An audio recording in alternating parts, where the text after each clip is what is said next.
You probably never seen this, but what's the difference between this and this? This is a food forest, but you wouldn't learn about that in school probably, right? Why? Because it creates abundance, and abundance defeats scarcity, which is a leading cause of war.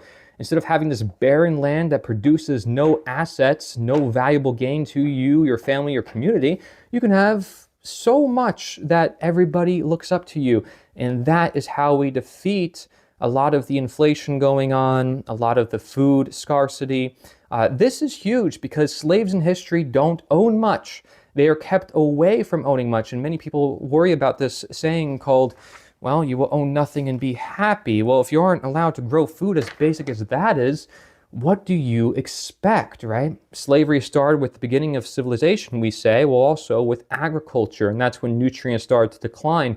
Well, now we have technology at our fingertips to garden, but not just garden, but use permaculture, use things intelligently within our world, and look at all the benefits. People suffer from depression, anxiety, so many drugs and diagnoses, and half of them may not even be necessary, or they just label people, limit them. This is not the world that we want to live in. At least when I ask people, generally speaking, have you learned about any of these things in school? Probably not.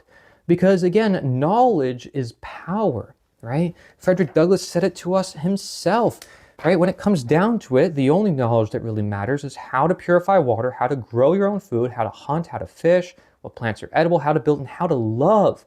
How to love is the most important here, of course, because if you don't love your freedom and you aren't free to do any of these things, you can't live your life, right? You're gonna, like, freedom actually comes before life and property, because without freedom, you can't live your life. You can't have property.